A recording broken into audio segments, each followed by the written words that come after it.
A man at home. I don't know who all are familiar with what happens with OchoCinco, but one day his wife called him. I mean, his fiance called him and say, "I'm out here on this Don Julio. I'll be home in a little bit. Get it ready." That is the greatest role reverse I ever saw in my life. A party with a homegirl, right? Yeah. And hit me on the phone at the party. It was like 12:30. He say, "Baby, I'm on that Don Julio.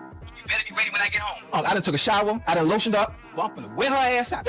So she come home. I pretend like I'm asleep though. Listen, stay with me real quick. People in the chat, they probably don't even know. The people in the chat don't understand. I have been afforded and put in a fortunate position to be a stay-at-home father. Chad is not like your typical guy, especially black guy. Most black men in a relationship want to show that I'm the breadwinner, be submissive to me. With Chad, he puts me to the forefront. He's okay with telling people sometimes Sharelle checks are bigger than mine, and I'm okay with that, and that's something totally different. That's what I love about him. We're following breaking news off the top at 11. Just one night after his Dolphins debut, wide receiver Chad Johnson has been arrested for allegedly striking his wife. Evelyn told police a headbutt resulted with a laceration on her forehead. Evelyn was transported to a local hospital after being treated on the scene. Chad remains in the Broward County Jail. But I know I had messed up. There was no coming back from that. There was no rebounding. There wasn't enough sorries. There was nothing I could do or say at that moment once I had gotten in trouble for that stupidness on my part. There was nothing I could do. I knew it was a wrap. I knew it was over. Evelyn said, seeing known abusers comment on domestic violence incidents is unacceptable. He's got to be talking about Chad. My assumption is that Chad chimed in on the Diddy situation, and now, she's chiming in response to him. So I see that we're all on the same page with Wags to Riches. The mean girl energy is crazy. I stopped at episode 3 because I had to go to sleep, but I'm gonna finish watching it. Some of y'all stopped watching it, and I get it. I gotta see it through because I'm hoping, like, in the end they can, like, how shows start off a little rocky, and then in the end they kind of like. But then again, when I think about watching Selling Tampa and Sharelle's attitude, then I'm just starting to think that that's just who she is and how she is. I don't know. Girl, you are losing me. I'm on episode 3 and I'm just not understanding. Okay, so this is real. Obviously, I'm sure most of you guys know this is OchoCinco's ex-fiance. And she's really being a mean girl. And a part of me gets it, but I'm like, girl, it's just doing too much. So this girl in the black and the glitter, the brown skin one, she is apparently one of Rick Ross's baby mamas. And unfortunately, she had a tape that ended up leaking or whatever. And Rel is just like, bruh, I don't mess with you. I don't like your reputation. I've been hearing stuff about you in the streets. Just Google her, da da da. Which a part of me is like, I get to each his own. You know what I'm saying? But at the end of the day, like, we all got stuff. And Rel, you got stuff. And Rel, you have been on the platform saying that you cheated on your husband. Should men not take you seriously because they think that you're going to cheat on them? And you had control over that. She did not have control over what happened to her. So I'm a little bit confused. Then on top of that, Kodak Black's baby mama be busting windows out of cars and be fighting people in public, and you are okay with hanging out with her, but you're not okay with hanging out with someone. Maybe there's additional context that I need, but it's not making sense. But I do like the fact that Kodak Black baby mama, I can't say her name, I don't know how to say her name, but she would basically call Rella mean girl. Like, because what is that animosity for? Even though they are friends, she was just like, yeah, you can be a little mean sometimes. And I'm like, girl, like, what is going on? Your man is going to carry you through and do what you need so that y'all in a good place. You can't do it because somebody can rob us and Well, I mean, we could agree with one thing, that those two types of people do not belong together. Those two types of people are dynamite ready to go off, right? He clearly is a very emotional man who can't seem to control his temper, right? And he sometimes has to resort to, violence and, putting his hands on people, in this case, his woman. And sort of the other girl, Sharelle, she sees those things. I'm pretty sure she's done her homework and she understands his tendencies. Although they have great chemistry, there are certain things in their lives that they still haven't figured out or have worked out. And those things always show up to the surface. This is why people need to put all these barriers and, all these things in their prenup, right?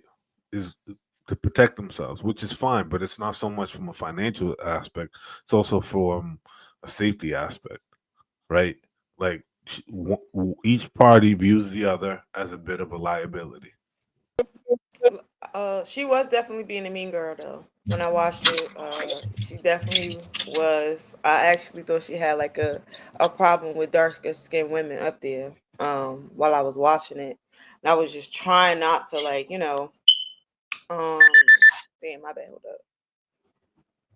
I was trying not to make that, like, feel like that, but once I was watching, I'm like, damn, she got it. I don't know. She might have she may have an issue with darker skinned women, or sometimes I just feel like maybe she has like a issue with other boss bitches coming in her energy, because everybody that was around her was making a little bit less than her. So she was just like the highest one, you know, so that everybody was coming to her to make connections. So she might have some type of superiority complex or something like that. I don't know.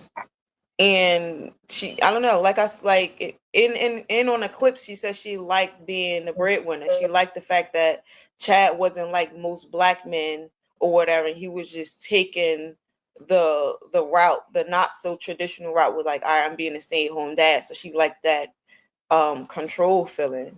So I don't know. That's what I got from it. Just call a thing a thing. She likes submissive men. She likes submissive men. She likes passive men. Like that, let's just call it a thing. Her personality in the dynamic with another man who also is like that are going to explode. The difference is that he doesn't know how to control his own temper. You know what I'm saying? That's the problem with him. If it was any other dude, would probably be perfect for her. But he unfortunately doesn't have that down to a science yet. And sort of she needs to be in that dominant role. And I dislike a lot of guys, well, at least people that I know, who are not interested in signing up to be underneath the woman's heel. I think that both of them know they have no business marrying each other. That's what it seems like, because, you know, both of them kind of used the opportunity to say, okay, never mind then, for one. But it does seem like, you know, she knows she shouldn't be marrying him, and that's why she wants to put this money thing in place so that she has more power and control in the situation. And he knows that he should not be marrying her, which is why, you know, instead of counter offering, instead of actually negotiating, it's no longer a conversation. Like, you don't want to marry me then, you know. It just seems like, yes, it was for TV, but then also neither one of you are in it. Yeah, I think somebody made a good point earlier, not too long ago, but just looking at this situation, it kind of makes you think about how a lot of people know that they shouldn't be with certain people, but they still go ahead and proceed with them anyway. And I think we find ourselves in these situations where you have this chaos, this breakup, all this messiness. So I think we probably need to just really kind of hone in on the beginning. I think is important. I think the foundation is very important. So we really got to pay attention. And if you do see something that are suspect, question it and see if it's something that's going to make sense for you in the long run. Because once you get wrapped into these things, man, it can destroy you.